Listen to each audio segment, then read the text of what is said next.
जय श्री कृष्ण। वसुदेव सुतं देवं कंसचाणूरमर्दनं देवकी परमानंदं श्री कृष्णं वंदे जगद्गुरुं। आज हम श्रीमद् भगवद गीता के पहले अध्याय के 36वें श्लोक के बारे में चर्चा करने वाले हैं, जहां पर अर्जुन अपना और विषाद जो है वो व्यक्त कर रहा है। श्लोक किस तरह से है पहले वो देख लेते हैं। निहत्य धर्तराष्ट्राणां काम्प्रीतिशाच्छादात् जनार्दन पापमेवाश्रये हत्वा अतेनाताततायिन। निहत्य धर्तराष्ट्राणां का प्रीति जनार्दन। इस धृतराष्ट्र के पुत्रों को मारने से हमें क्या प्रीति प्राप्त होगी हे जनार्दन? पाप ही प्राप्त होगा। पापमेवा श्रेयदस्मान, पाप ही तो लगेगा हमें। किनको मारने से? इस आततायिन को मारने से। वास्तव में आतताई को मारने से पाप नहीं लगता है, ऐसा शास्त्र कहते हैं।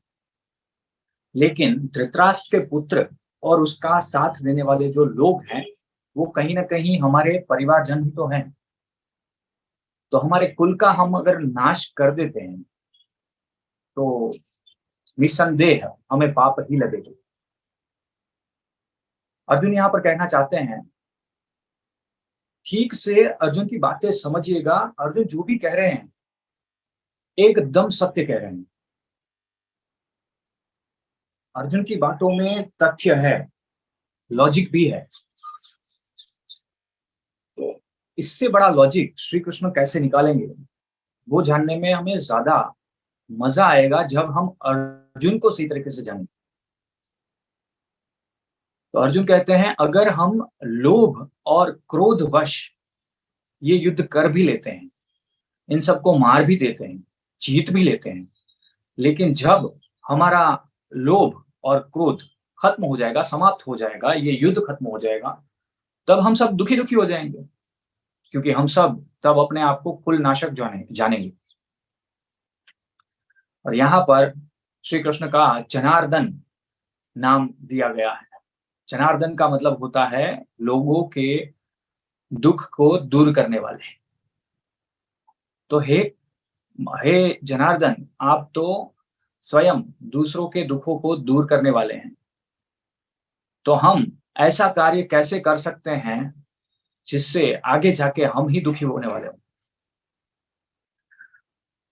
फिर ये भी कहते हैं कि इस आतताई को मारने से हमें अंत में पाप ही लगेगा। अब शास्त्र वचन है आतताई को मारना पाप नहीं है, उसको मार सकते हैं। आतताई किसे कहा जाता है वो हम समझते हैं। हम जानते हैं अत्याचार करने वाले को आतताई कहा जाता है।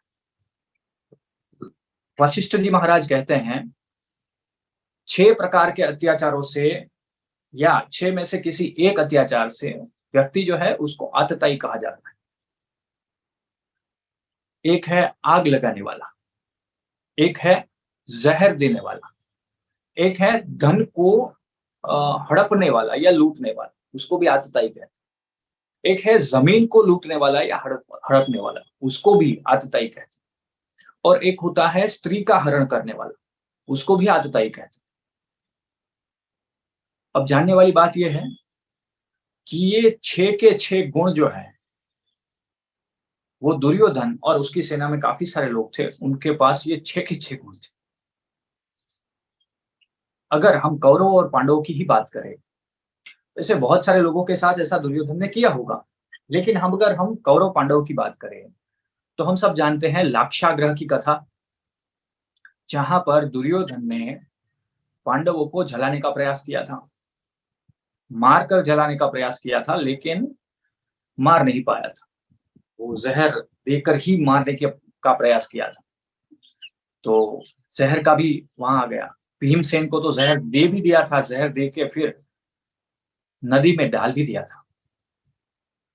तो दूसरा जहर का। और धृत सभा के अंदर छल और कपट से जमीन भी लूट ली और धन भी लूट लिया।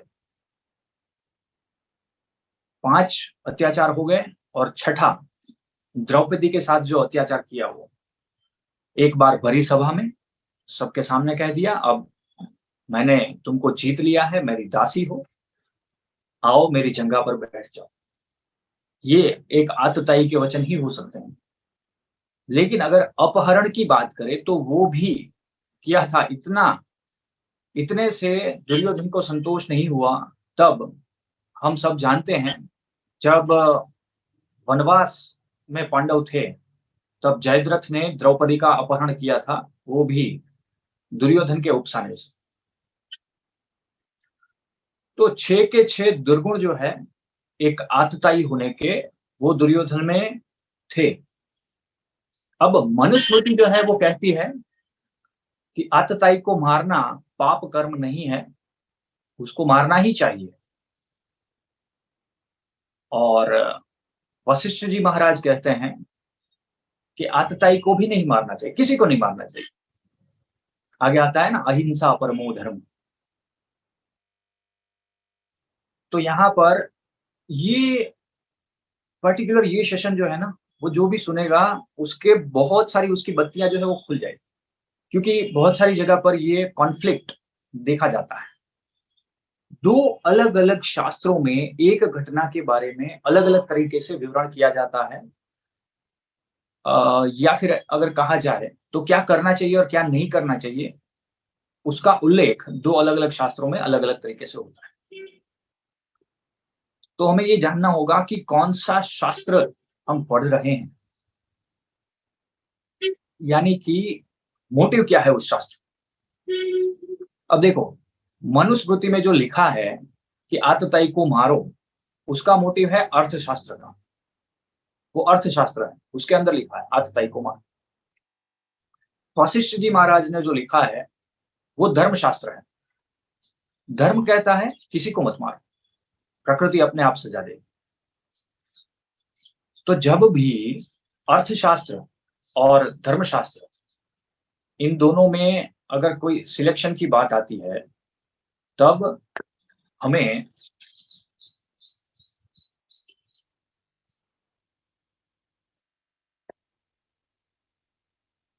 जब अर्थशास्त्र और धर्मशास्त्र, इन दोनों में से अगर सिलेक्शन की बात आती है तो हमें धर्मशास्त्र का सिलेक्शन करना चाहिए।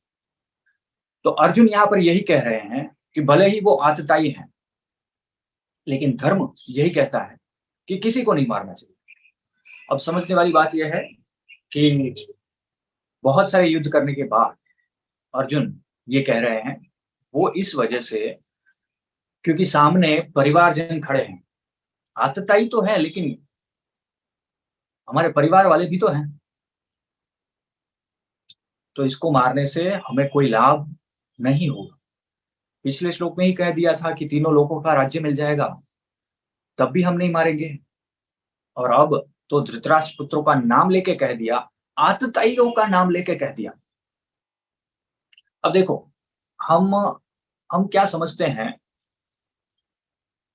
काफी काफी लोग ऐसा समझते हैं कि ये 6 प्रकार के अत्याचार, ये 6 प्रकार के अत्याचार जो पांडवों पर दुर्योधन वगैरह ने किए, उसी से भड़का के युद्ध किया जा सकता है।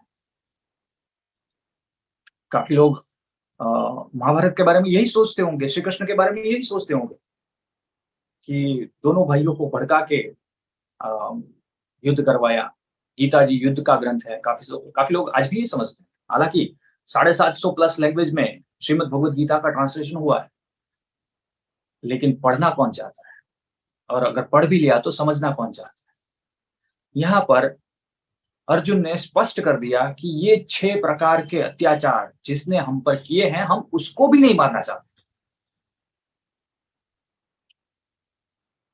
मैंने कल या एक आध सेशन में कहा था, Arjun was a says, Divya ऋषि थे वो, दिव्य संत थे। ऐसा कहे तो कोई गलत बात नहीं है। बाकी कौन कह सकता है ऐसा, जिसकी स्त्री का अपहरण हुआ हो, जिसकी स्त्री का बार-बार अपमान हुआ हो, जो वर्षों तक अपने बच्चों से जिसको अलग रहना पड़ा हो, अभिमन्यु जैसे बेटे से जिसको 13-13 वर्ष तक अलग रहना हो पड़ा हो, वो सब भूल-भाल के अर्जुन सबको माफ करने चले। यहाँ पर अर्जुन जो है वो उल्लेख कर रहे हैं लोभ और क्रोध का। आगे वाले श्लोकों में श्री कृष्ण जो है वो बात करेंगे अर्जुन के मोह की और कायरता की। और आप 2 लोग जो हैं यहाँ पे, आप डेली आते हैं, काफ़ी अच्छी बात है। आपका कैमरा बंद होता है, वो अच्छी बात नहीं है। मुझे नहीं पता आप किस तरह से सुनते हो ये, लेकिन जब से श्री कृष्ण अपनी बात कहेंगे, तब से अगर आपका कैमरा बंद है, तो मैं ज़ूम में कुछ ऐसा सेटिंग कर दूँगा कि कैमरा आपको कंपल्सरी चालू रखना पड़े।